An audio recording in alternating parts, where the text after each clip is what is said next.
Hello दोस्तों, नमस्कार। मैं विकास आक्या एक बार पुनः आप सबके पसंदीदा यूट्यूब चैनल सुनहरा एजुकेशन एकेडमी में स्वागत करता हूं। यदि आपने अब तक सुनहरा एजुकेशन एकेडमी को सब्सक्राइब नहीं किया है तो चैनल को सब्सक्राइब करके बेल आइकन प्रेस कर लीजिए, जिससे आगे आने वाली समस्त वीडियो का नोटिफिकेशन आप सब लोगों तक पहुँचता रहे। तो फ्रेंड्स, हम जो सीरीज करा रहे हैं मैथ फॉर बिगिनर सीरीज वो आगे आने वाली परीक्षाएँ, चाहे UP police, UP Lekhpal, UP BEd entrance exam, SSC CGL, SSC CHSL, railway group D आदि सभी परीक्षाओं के लिए परीक्षा की दृष्टि से अति महत्वपूर्ण है। तो आज हमारी ये नंबर सिस्टम की 7वीं क्लास है। यदि आपने पिछली क्लास नहीं देखी है तो डिस्क्रिप्शन में उसकी लिंक दी गई है, आप जा कर के हमारी पिछली वीडियो देख सकते हैं। तो कल हमने कराया था प्रथम n सम संख्याओं के वर्गों का योग। यहाँ तक पिछली वीडियो हमने करवाया था। तो आज का हमारा वो जो टॉपिक है वो टॉपिक रहेगा प्रथम n विषम संख्याओं के वर्गों का योग। प्रथम n विषम संख्याओं के वर्गों का योग। तो ये सम वाला कल हम करवा चुके थे। तो विषम संख्याओं के वर्गों का योग के लिए वही फार्मूला होता है जो सम संख्याओं के वर्गों के योग के लिए होता है। तो 1 + 3 + 5 ... n स्क्वायर दिया है, तो n/6 n+1 × n+2। तो इसको हम कोई क्वेश्चन से समझते हैं। तो क्वेश्चन दिया है 1 का स्क्वायर प्लस 3 का स्क्वायर प्लस 5 का स्क्वायर प्लस ... 19 का स्क्वायर। जहाँ तक कोई संख्या हमारी दी है और उसका योग पूछा है तो क्या हो जाएगा, n का जो मान है n का मान हो जाएगा 19।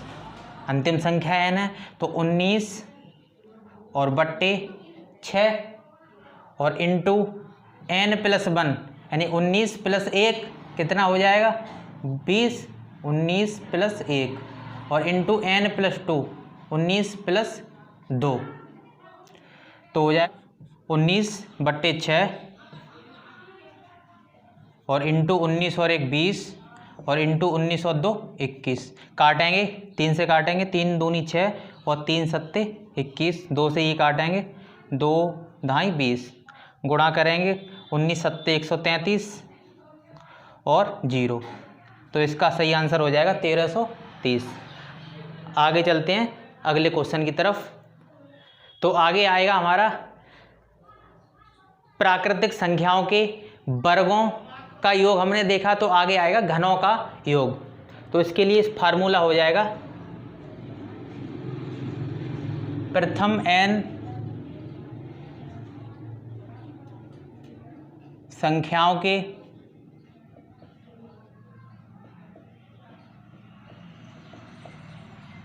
घनों का योग।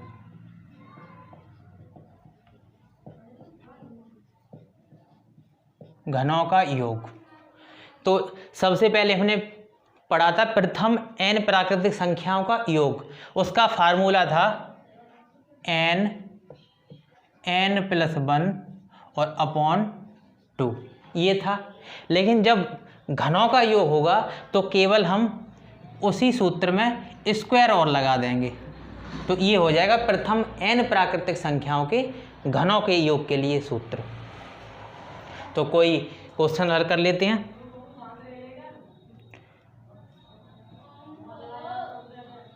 एक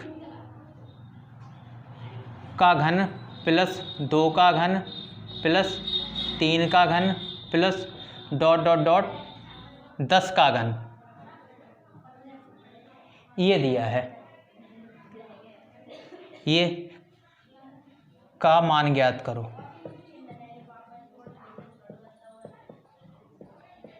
मान ज्ञात करो। तो ये हो जाएगा n का मान क्या हो जाएगा 10 इंटू 10 + 1। n का मान 10 है, 10 + 1 बट्टे 2 और इसका हमें क्या करना है होल स्क्वायर। 2 से काटेंगे 10 5 बार, 5 बार कटेगा। 5 का गुणा करेंगे 11 से, 5 × 11 का होल स्क्वायर यानी कि 55 55 का होल स्क्वायर हो जाएगा, और 55 का जब होल स्क्वायर करेंगे तो 5 का वर्ग हो जाएगा 25, और 5 का अगली संख्या से गुणा कर देंगे, 5 छक्का 30। आगे ये विधि हम वर्गों में सीखेंगे, जब वर्ग और वर्गमूल पढ़ेंगे तब, यानी जब अंतिम अंक 5 हो तो हम इस तरह करते हैं, 5 का वर्ग करेंगे 25 और 5 का अगली संख्या से गुणा करेंगे। 5 की अगली संख्या 6 है और 6 का वर्ग कर देंगे तो ये हो जाएगा 5 का 6 से गुणा कर देंगे, 5 छक्का 30। तो इसका सही उत्तर क्या हो जाएगा? 30। आगे कोई दूसरा क्वेश्चन देखते हैं।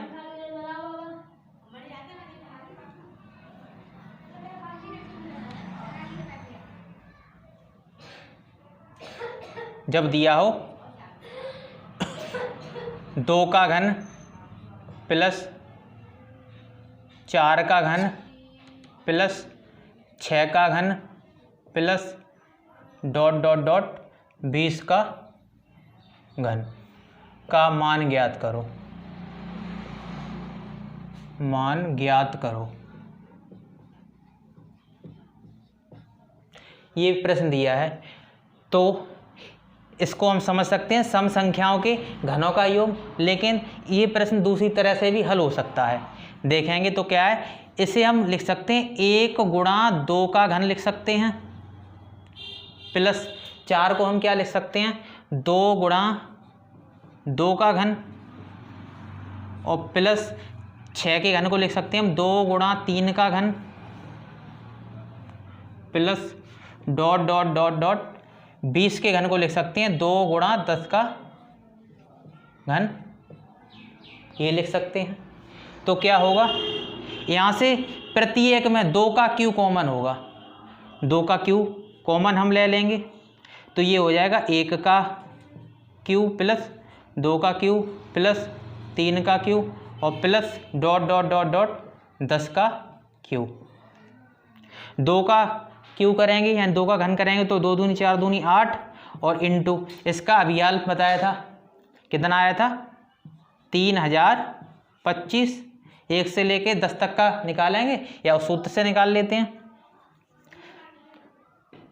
10 और इंटू 10 प्लस 1 और बट्टे 2 का होल स्क्वायर, तो ये हो जाएगा 8 गुणा 2 का भाग देंगे 5 बार, 5 गुणा 11 का होल स्क्वायर, तो 8 गुणा 55 का स्क्वायर, और 8 गुणा 55 का स्क्वायर करेंगे तो आता है 30 25, और इसका 8 से गुणा करेंगे तो 8 पंजे 40 का 0 हासिल 4, 8 दूनी 16 4 20 का 0 हासिल 2, 8 0 0 हासिल 2, और 8 तिया 24, तो 24,200 हो जाएगा इसका आंसर।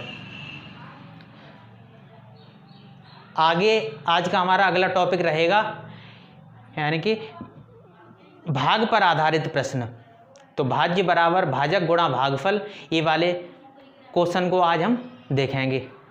तो आगे का हमारा टॉपिक रहेगा भाज्य बराबर। तो भाज्य क्या होता है, जिसमें भाग दिया जाए, भाज्य, और जिससे भाग दिया जाएगा वो होगा भाजक, और जो होगा भागफल, जितने बार भाग जाएगा, और ये होगा शेषफल, जो शेष बचेगा वो होगा शेषफल। तो इसे हम लिख सकते हैं भाज्य बराबर भाजक गुणा भागफल और प्लस शेषफल।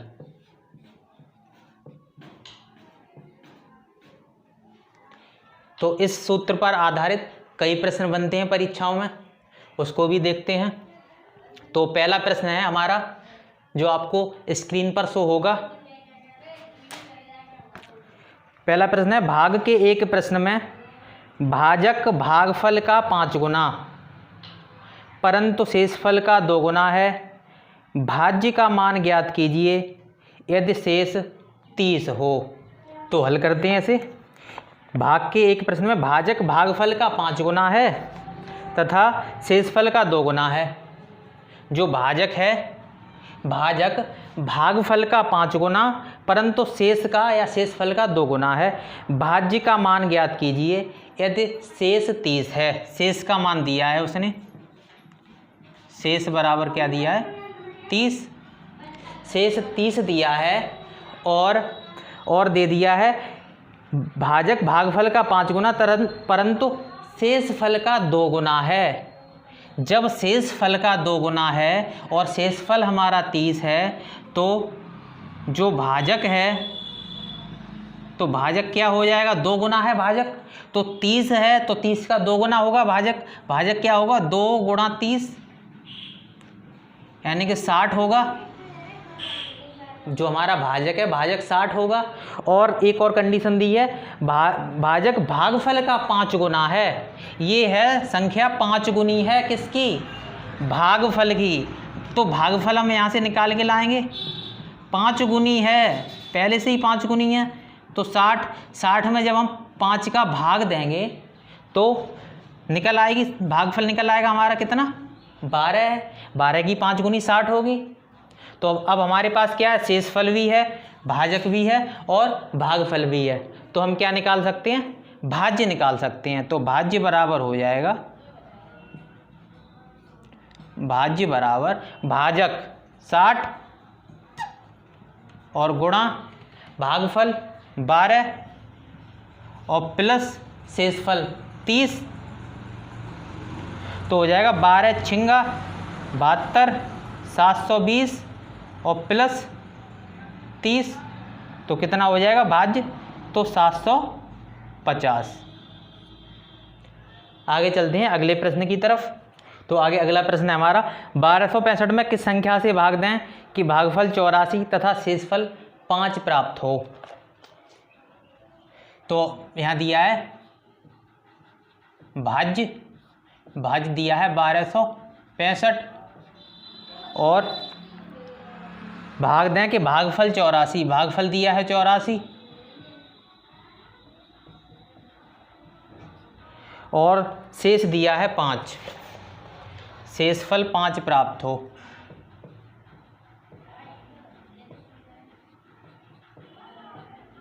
तो हल करते हैं। सूत्र था हमारा भाज्य बराबर भाजक गुणा भागफल प्लस शेषफल।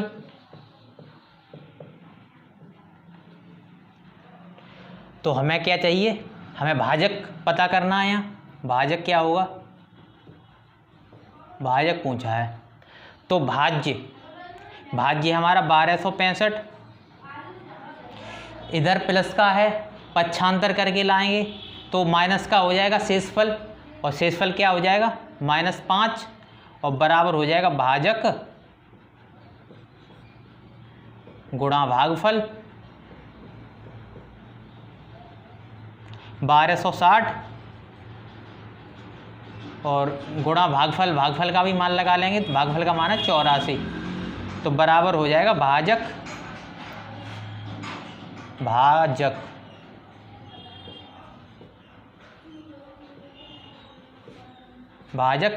और भाजक के गुणा में है 84। पक्षांतर ऐसे भी करेंगे तो पक्षांतर करेंगे ये भाग में आएगा 84। काट लेंगे, 12 से कट जाएगी संख्या, 12 सत्ते 84, 12 से ऊपर काटेंगे 12 एकन 12, 6 बचेंगे, 6 में भाग जाएगा नहीं, भाग टूटेगी बिंदी और 12 पंजे 60। यहाँ गलती मत कर जाना, 12 एकन 12 और 12 पंजे 60 15 बार नहीं जाएगा, बहुत से बच्चे गलती कर देंगे। तो 12 एकन 12, 6 में भाग लगाएंगे, एक एक अंक करके भाग लगाते हैं। तो 12 0 यानी 0 बार देंगे और फिर 0 उतारेंगे, 60 हो जाएगा, 12 पंजे 60। तो 105 और बट्टे 7 क्या हो जाएगा भाजक। 7 का भाग लगाएंगे 105 कितनी बार जाएगा, 7 एकन 7 बचे 3, 7 पंजे 35, भाजक का मान हो जाएगा 15। आगे चलते हैं अगले प्रश्न की तरफ। आगे अगला प्रश्न है, एक संख्या में 69 से भाग देने पर शेष 45 प्राप्त होता है। उसी संख्या को 23 से भाग दिया जाए तो शेष क्या होगा। कोई संख्या है, किसी संख्या में 69 से हम भाग देंगे तो शेष है वो हमारा बचता है 45।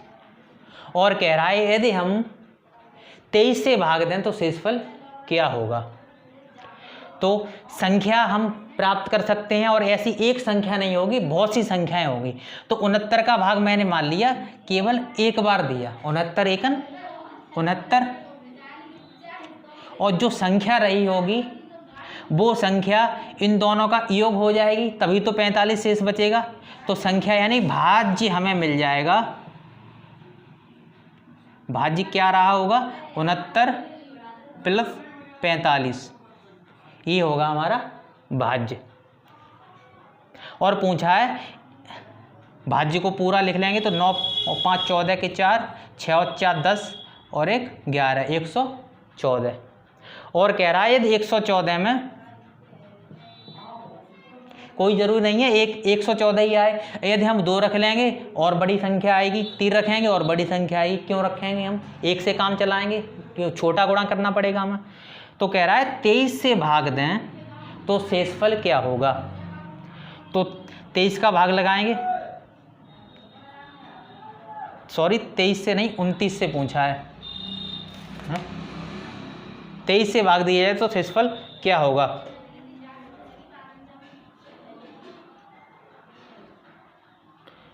तो 23 का भाग लगाएंगे इसमें, 23 चौका 92,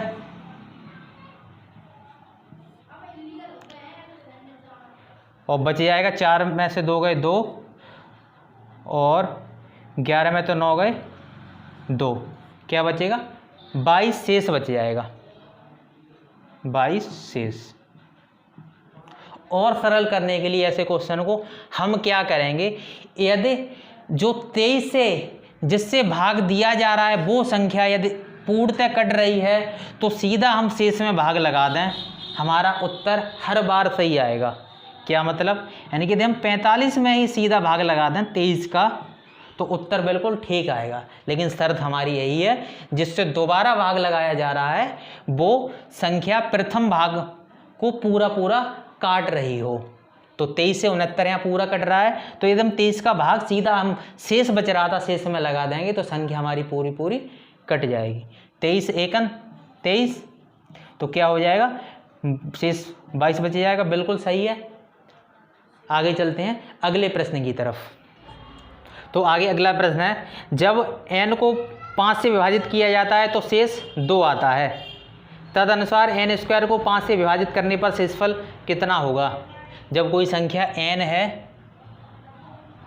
n को हम 5 से विभाजित करते हैं तो जो हमारा शेष है वो 2 आता है। तदनुसार यानी यदि हम n स्क्वायर को 5 से भाग दें तो शेषफल क्या होगा। तो कब कितनी कंडीशन है हमारा 2 शेष बचने की, यदि हम 5 का भाग एक बार दे दें तो 5 एकन 5, यानी संख्या हमारी 7 भी हो सकती है, वो संख्या हमारी 7 हो सकती है। 5 का भाग हम 7 में लगाएंगे 2 शेष बचेगा। संख्या हमारी 5 दूनी 10 और 2 12 भी हो सकती है, तब भी हम 5 का भाग लगाएंगे 12 में शेष 2 आएगा। तो ऐसी बहुत सी संख्याएं हो सकती हैं, तो हमें संख्या यहीं से बहुत छोटी संख्या मिल जाएगी 7। संख्या हमारी 7 है। तो पूछा है n स्क्वायर को हम जब 5 से भाग देंगे तो शेषफल क्या होगा। n स्क्वायर को 5 से भाग देंगे यानी 7 के स्क्वायर को जब हम 5 से भाग देंगे तो शेष क्या होगा। तो 7 7 49 और 49 में हम 5 का भाग लगाएंगे तो शेष क्या होगा, 5 9 45, ऐसे लगा लीजिए। 49 में भाग लगाएंगे 5 का तो 5 9 45, बचेगा शेष 4 शेष बचेगा। और सरल करने के लिए क्वेश्चन को हम क्या करेंगे, जब कभी जो संख्या थी हमारी n, तो सीधे ही हम जो शेष था उसका वर्ग कर देंगे, हमारा उत्तर हर बार ठीक आएगा। क्या आएगा उत्तर, शेषफल हमारा 2 बच रहा था 4 आएगा। एक भाग के प्रश्न में एक विद्यार्थी 36 के बदले 63 को भाजक के रूप में लेता है, उसका उत्तर 24 था, यानी कि उसे भाग 36 से देना था और गलती से उसने 63 से भाग दे दिया और जो भागफल आया वो मिला 24 भागफल आया। तो सही उत्तर क्या होता है यदि वो 36 से ही भाग देता? तो क्या हो जाएगा सही उत्तर? हम भाज्य प्राप्त कर सकते हैं। भाज्य क्या हो जाएगा? भाज्य हो जाएगा हमारा भाजक और गुणा भागफल, भाज्य हो जाएगा।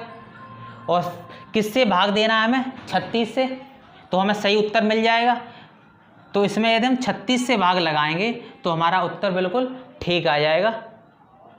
12 तिया 36 और 12 दूनी 24, 3 से काटेंगे फिर 3 दूनी 6, 3 एकन 3 और 21 दूनी 42। तो इसका ऑप्शन नंबर बी बिल्कुल सही हो जाएगा। तो दोस्तों वीडियो में आज इतना ही। वीडियो पसंद आई हो तो वीडियो को लाइक करें, वीडियो को अपने दोस्तों के साथ शेयर करें। आगे मिलते हैं अगली वीडियो में। धन्यवाद, बाय बाय।